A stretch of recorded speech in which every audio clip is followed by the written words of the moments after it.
Thank you, Fred.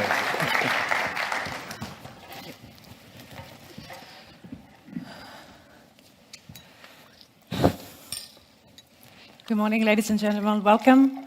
Also very well welcome from my side. My name is Maria de Meritis. I am the Deputy Director of Bruegel, which is a think tank, economics think tank based in Brussels. And I'm delighted to be here. Thank you to the organizers for including me in the program. And of course, I am delighted to host President Lagarde, who needs no introduction. President Lagarde, there's a lot to talk about. If I may start with just the title. As you see, the Frankfurt Forum is a forum that is a conference that concentrates on the US-European economic and geoeconomics relations. We're here to talk, I'm sure, about inflation. Inflation is a problem. And I wanted to quote Chair Powell, who said that inflation is a global phenomenon, even though the sources and the way that it's felt in different parts of the world are actually quite different. Do you share his view on this respect? Well, first of all, good morning, and good morning to all of you in the audience, and my great thanks to you, Fred, for a flattering introduction, but for standing as a leader in the European-Atlantic relationship, which matters so much. And I'd like to extend a special thank you to Josh and Julia. They will know what I'm... They're in the back of the room, and they have been instrumental in getting us all together. So back to to Chairman Powell's view. It is a fact that we have inflation pretty much across the world, including in Japan, where it was so low for so long. Even there, we are seeing it. But we're seeing inflation in different shape, form, and levels.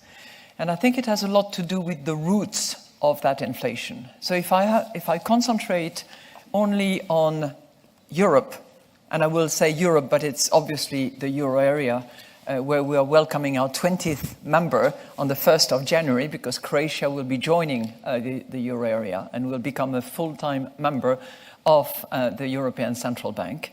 If I compare Europe with the United States, the roots of inflation are different. And I think it matters to understand where it is coming from so that we can adjust the monetary policy response accordingly. So, the two key differences that I would see have to do with energy and labor. If you look at energy, it is the key driver and has been the key driver of inflation in Europe.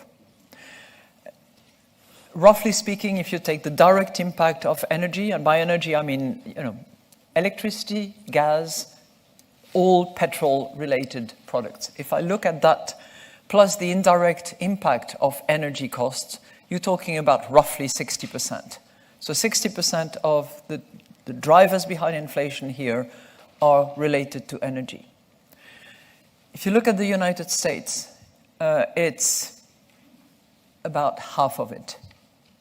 If you put food on the top, we are more impacted as well by food because of the way we are organized. The US is less impacted. So the drivers are predominantly energy-related in Europe and not as much in the United States. The second factor, which also has an impact, is that when you look at wage progression, you see that wages in the United States progress anywhere between 5 and 7% at the moment. When we look at wage negotiated in the last few months, we are between 2.5 and 3%. So that's also a major difference in terms of second round effect that we have to be very attentive to. Those are the two key differences. And if you add to that the economic analysis of is it supply driven, is it demand driven, clearly our inflation is strongly supply driven. So we have shortage of supply for various reasons. The supply chain bottlenecks that have affected us critically at a time when the recovery was, taking its full flight and at a much faster pace than expected. When you look at the United States, because of the wage point that I was making, it is much more so demand driven. And that that has consequences so with how we deal with it.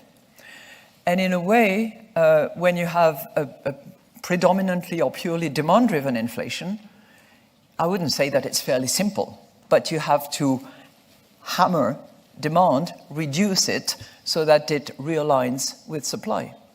When you are predominantly supply-driven, it's far more complicated because monetary policy cannot, in and of itself, reduce the price of gas, cannot stop the war as much as I would love for us to be able to do that.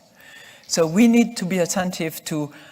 If I may, I suppose my question is, it took a little while before action came in this respect, right? I mean, at Bruegel, we started monitoring the fiscal help that countries were giving to both to companies as well as to households back in September of last year. Mm-hmm. So we knew that inflation was going to be a problem, yet it took a long time to get there. Why did it take so long to come here?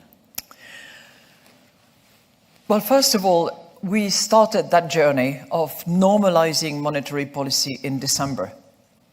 So yes, it could have been September, but we started the journey in December. In December, we decided that we were going to reduce net asset purchases, stop net asset purchases, whether it was under the normal asset purchase program or under the pandemic emergency program that we put in place, rightly so in my view, in order to deal with the phenomenal crisis that we faced.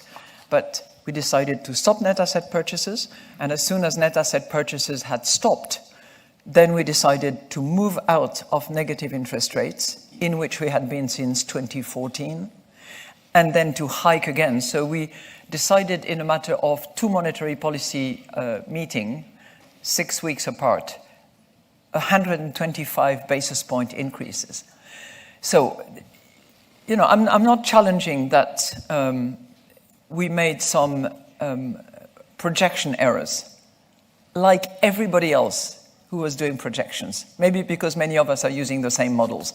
But no one understood. I'll take you back a little bit further. You mentioned September of that year. I'll take you to December. So 18 months ago, roughly, 18 months ago. I'm sure that very few in this room remember where inflation was. It was in negative territory. December 2020, -3. Now we are at plus 9.1, the last reading of October. Minus 0.3, sorry. Minus 0.3, but negative. We are now, last reading, at 9.1. And our forecast for this year is a little north of 8 for the whole year, and moving towards 5.5 next year. So, yes, I think there was a general sense for a period of time that this inflation that was generated by the rotation of demand that we observed right after the recovery from massive purchases of goods to pent-up demand in services in particular, many of us, I would say pretty much all projectionists, assumed that it was going to be transitory. Because in the textbook, supply bottlenecks eventually fade out. Energy prices eventually return. Well, this didn't happen. And what we are seeing and have been seeing for the last few months, and accelerated by the war in Ukraine, has been more persistent and of a magnitude that nobody had expected. But we started that journey in December. With the normalization, yeah. Well, we are here now, and the Yep. inflation is projected 5.5, as you said, next year. I'm not going to comment on the forecast. I think there's so many things we can say about forecasting, but in any case, we have to deal with the tools that we have. Yep. But one thing we do know is that whatever we do now is not going to come into effect for another year and a half. It's going to take a long time to see the effects of the decisions that we take now. That's why it was important to ask the question, were we late in starting, you see. But so my question to you now is, given that now we have to wait for another 18 months to see the effects, and now you are actually, I think you are decisively increasing interest rates, are you afraid that maybe stifle growth? Because, in a year and a half from now, maybe this war is over. I hope this war is over. Maybe the energy issue has normalized.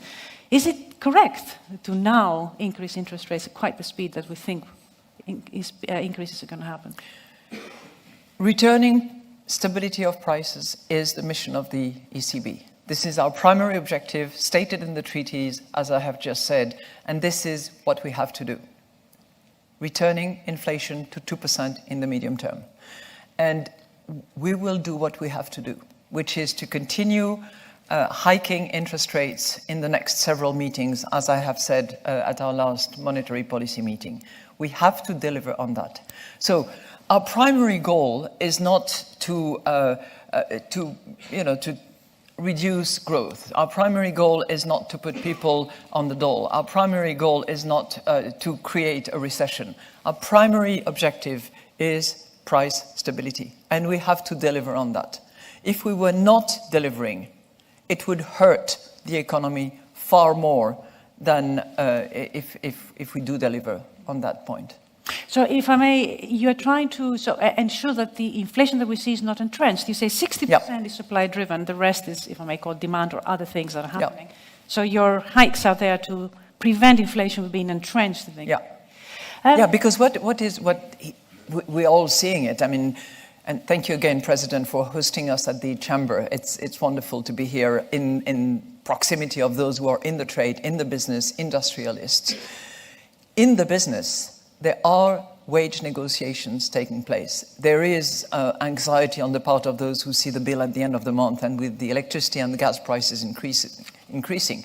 So those who sit at the negotiation tables need to appreciate that in the medium term, inflation will be returned to 2%. And that's what I mean by working on the inflation expectations, because we are very attentive to that.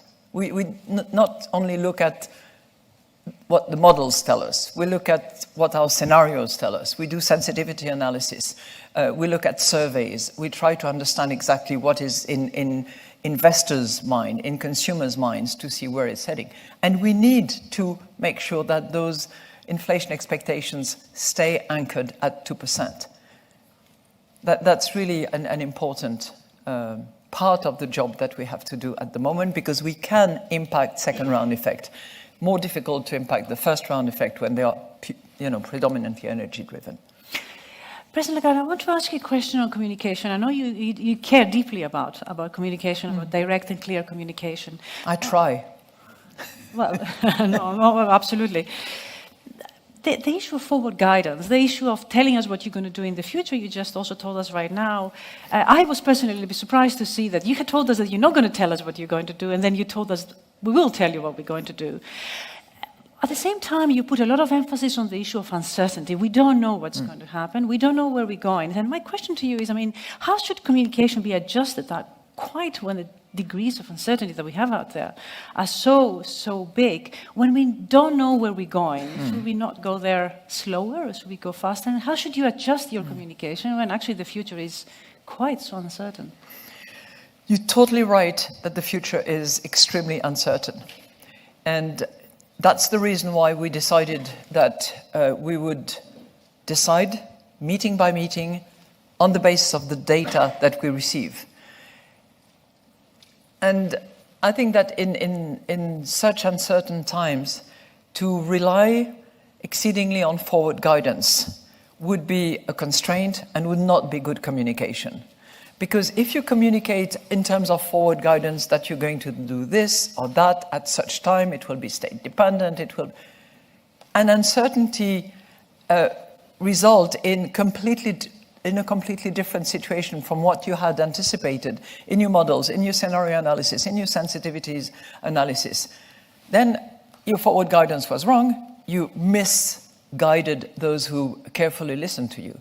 So we think that in those uncertain times, and as we are no longer at the effective lower bound, so very, very low or close to that effective lower bound as we were, it's probably much safer and much more accountable to our mission to be data dependent and to decide meeting by meeting.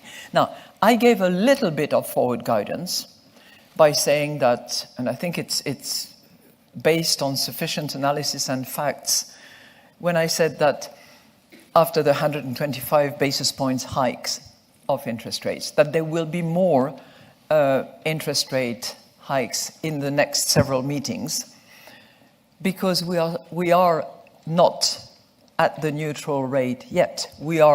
This is our first destination on the journey, but we are not there, and we have to move there first, and then see what rate will deliver us the 2% inflation objective that we have for the medium term. So there is a little bit of forward guidance. It doesn't say by how much, it doesn't say the number of meetings, but it's a clear indication that we are on a path, the pace of which, the volume of which will be determined on the basis of data and meeting by meeting. If I may, I would like to move on to another topic, a subject of conversation that has actually kept us busy for some time, and that is the new anti-fragmentation tool. And I think that's actually something that has created a lot of fans and a lot of those who are very critical about it. But I want to start by asking you, why is there a need for a new tool? Don't we have enough tools? I'm thinking of the ESM, I'm thinking of the OMT. There are different ways of dealing with the fragmentation risk. Why is there a need for a new tool? We believe that not only should we deliver on monetary policy, but we must ensure that monetary policy is delivered across all member states. So if the reaction function applies predominantly in, 10 out of 19 countries, or 12 out of 19 countries, we haven't done our job. It has to apply throughout the entire euro area. So I think the transmission protection mechanism instrument is precisely aimed at that. If we assess that because of market dynamics that are unwarranted, our monetary policy is not transmitted throughout the euro area, and if the 4 criteria that we have put in place, which predominantly you can summarize as a well-behaved country by the rules of Europe, and if it is a proportionate instrument to use, in other words, it will serve the purpose that we have of transmitting monetary policy, then the Governing Council, in its collective wisdom, and of course borrowing the analysis of other institutes of quality and good standing, will trigger the transmission protection instrument, and will do so.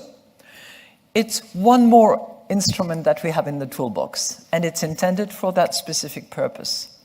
Unwarranted market dynamics. We do have other tools. And, if the TPI has been used for no result, for whatever cause that is, then there will be other tools that we can use. And they are completely alive and available as well. And we will use all instruments of monetary policy in the toolbox in order to deliver on the primary objective and make sure that it is transmitted across the euro area. And it's not intended for one country or the other. The wheel turns, and we have to be attentive to all 19 member states. But if I may, the unwarranted part is, of course, so how are you going to apply this? What is unwarranted, and how do you go about identifying what is unwarranted? The tools that we have in our hands, do you think that will give you the confidence to say something is warranted by fundamentals and something is not warranted? And with that, if you could comment on that, that would be interesting. But also with that, a very important, one of the 4 criteria that you have there is that there is the debt behind the countries is sustainable. Mm-hmm. And you say that you're going to do your own analysis, but also do the analysis, look at the analysis of other institutions and come to a conclusion. Mm-hmm. If I may ask a little provocative question, but the debt sustainability of the country is as much economics as it is politics. And don't you think it would be better, certainly for the reputation of the central bank, to let other institutions decide what is sustainable and what is not sustainable? Why did you have a need to decide on yourself to do that? First of all, because a central bank in current times is an independent institution. And I have to respect the collective wisdom of 20 governors and the executive board members around the table whose job it is to deliver on the mission. So it is the independence of the central bank to use the appropriate tool on the basis of a process that we have identified in relation to TPI. The 3 4-step assessment process. And the 4 criteria, one of which is fiscal sustainability. And that is intended not for us to suddenly become the ultimate judge of sustainability. Because we will obviously use the analysis produced by institutions like the IMF, like the ESM, like the Commission, to name a few, because they do produce excellent analysis, not always on the same page, you're right, and there is a political dimension to it, absolutely, but you can try to eliminate as much as possible the political biases when you use several institutions. I was, as an anecdote, and I have some former IMF colleagues in the room, they will remember those days, when the Commission was publishing a debt sustainability analysis, when the IMF was publishing an IMF debt sustainability analysis for a country. And then we would go and visit the country, and that country would say, oh, I have a completely different analysis from yours. Sure. And this is, smoke and mirrors. Well, in all fairness to those who are technical experts, they can really reduce the uncertainty to a minimal portion. And the fact that we are cross-checking and cross-referencing our own understanding, because we do have quite a few good analysts ourselves, and those produced by other reputable institutions, I think is the best guarantee we have of producing something that is independent, because that's clearly a necessity. Thank you very much, President Lagarde. Given the time, if you allow me, I want to move into 2 more things, simply because they will be discussed very much today, later in different sessions. One is the international role of the euro, exchange rates, and how much you can see the euro becoming more of an international currency, and the other one is the digital euro. So let me take them one by one. There is actually going to be a session later with Martin here, will present a very interesting paper on the international role of the euro. If you look at the international reserves, the euro reserves internationally have been about 20% for the longest time. So 60% the dollar, 20% the euro. Do you think that there is a scope for the euro to take a bigger role? And in fact, should it? I can't help saying that the euro is the second international currency of reference. So 60% for the dollar, 20% for the euro, and the rest, the other 20% are allocated differently. You've got sterling, Swiss francs, renminbi, of course, yen. So to remain the second is something that we should acknowledge. Can we do better? I'm sure we can. But in my humble view, and with tribute to Martin Mullaisen's paper, which is really interesting, and I would concur with him on many points, there are 3 key attributes for a currency to become the international currency, if you will, or one of the main, that is more than 20%. First of all, you need a large, sizable economy. That's what I would call the weight. It has to be solid and large. I think, Europe satisfies that criteria. The second one is the stability of all its institutions, of its economic framework, which gives predictability to those who trade and invest. You could dispute that in a few corners, but I think in the main, Europe also has to offer that stability. The third one, on which in my view we are short, is the depth of its capital market. And many European leaders advocate it.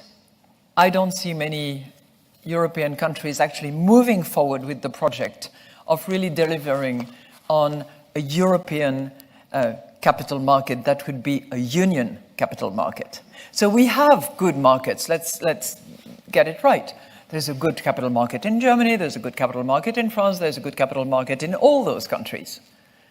But there is no union capital market where you can, move smoothly from one to the other. And I really hope that we can achieve that. Now, of course, what do we deal with? The rivalries between places. We deal with the rivalry between authorities that supervise those markets. We deal with political sovereignty that is often associated with a member and not with the union, but we are not helping our cause of being stronger and more powerful as a currency if we keep on dealing with a fragmented market as we do. If you talk to investors, they say that very clearly. That in and of itself would not be enough to make us totally efficient, and the union would have to be deeper in other respects. But the capital market union is really an element that is missing in the three pillars that I associate with a very strong international currency. The United States has all three, no question about it. One more point about this. There is research now that really points in the direction of the relationship between trade and reserves. In other words, the more you trade in dollars, the more dollar reserves you want to have. The more you trade in euros, the more euros you generally have in your reserves. So there is a linkage between trade and reserves. By the way, we in the euro area, we benefit from the union in that respect. Because about 60, I stand to be corrected, President, because I'm sure you have the trade numbers better than I do. I used to have them well, but about 60% of the trade that we conduct is actually within and between members of the euro area. And we trade in euros. We don't trade in alternative currencies at home within the euro area. So there is a portion of our trade that is exposed to forex risk, but 60% of it is within the euro area. So just to be clear then the reason why we might want for the euro to become a stronger and more popular currency is because it's going to generate more trade and therefore more welfare. I don't want to jump to conclusion. I think the observation is that the more trade you have, the more reserve you have.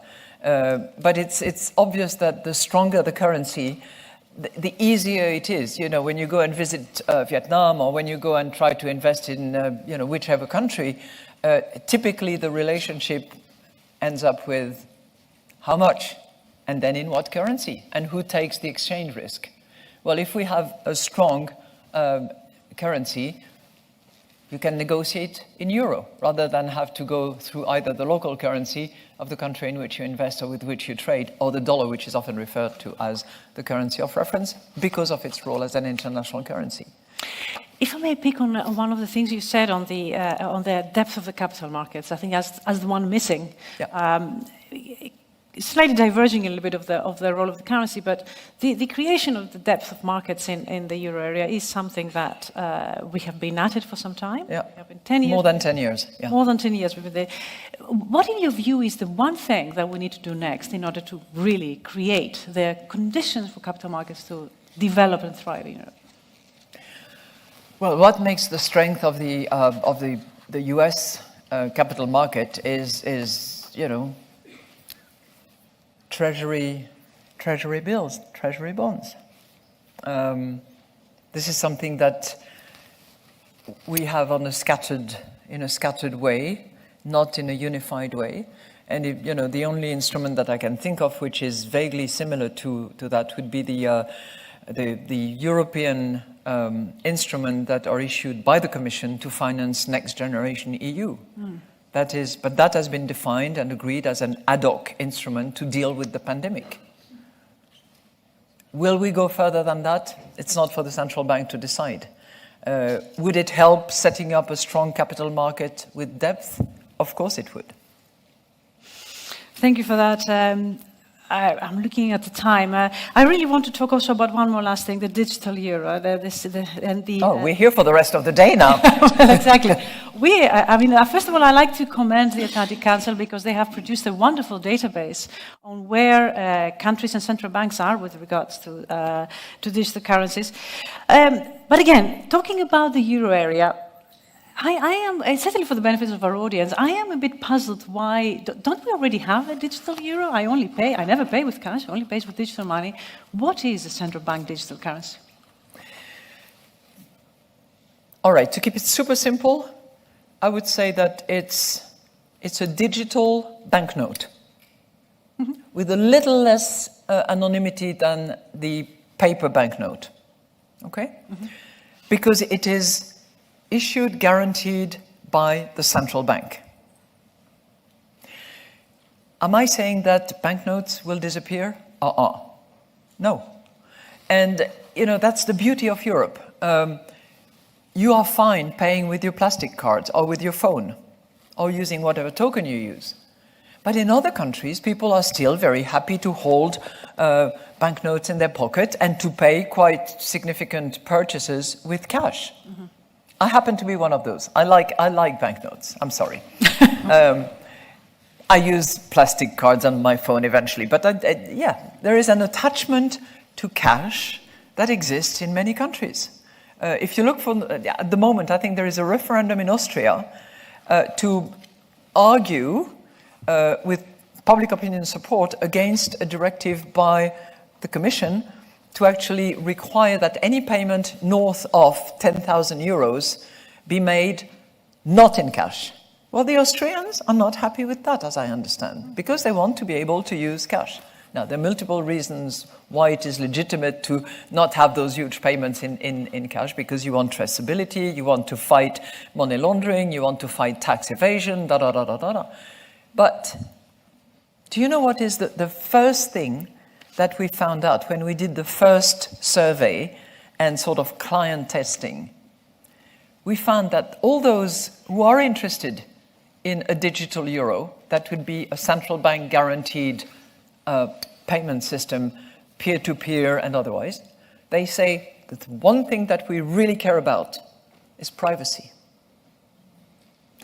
And privacy, I think, has been, I mean, there are countries in Europe which have suffered from lack of privacy.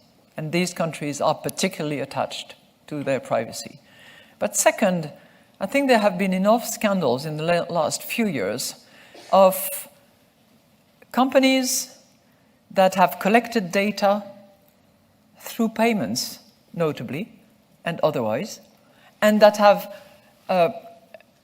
monetized those data by selling databases, by producing artificially intelligence-produced in-depth analysis of you, me, and others, and they don't want that. So, you know, I think it's, in addition to being the sort of central bank guaranteed digital banknote, it's also a digital payment that should be available if people want it. You know, if Europeans don't want it, then we shouldn't go there. But we should be ready if they want it, because we provide the guarantee that those data will never be exploited for commercial purposes. Whether people pay to buy their bread, or they pay to buy their cars, or what kind of medicine they purchase, what kind of frequency they go to hospital, is none of our business as central banks. It can be the business of private sector data collectors who happen to find out lots of interesting things about us. This is not the business of a central bank, and it should never be. Do you think that, and also linking it to the previous question, maybe a digital euro will actually make it more popular outside the EU borders? Could well be, but for that, and maybe we circle back to the Atlantic Council purpose and the transatlantic relationship. And what the Council has always aimed at and for, this has to be coordinated with others. We cannot, you know, a digital currency is borderless. It shouldn't be borderline, and it should certainly cross the line, which is why I think it should be regulated and properly supervised.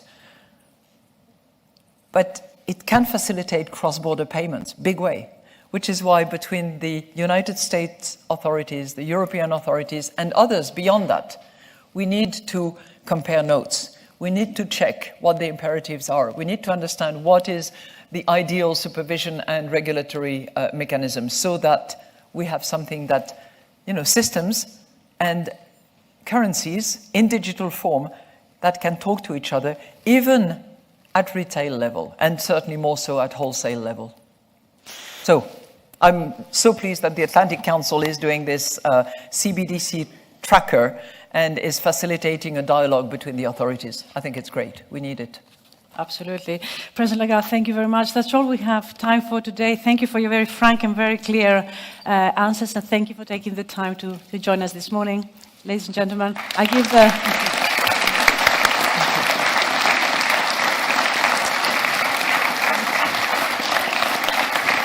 the floor back to Josh.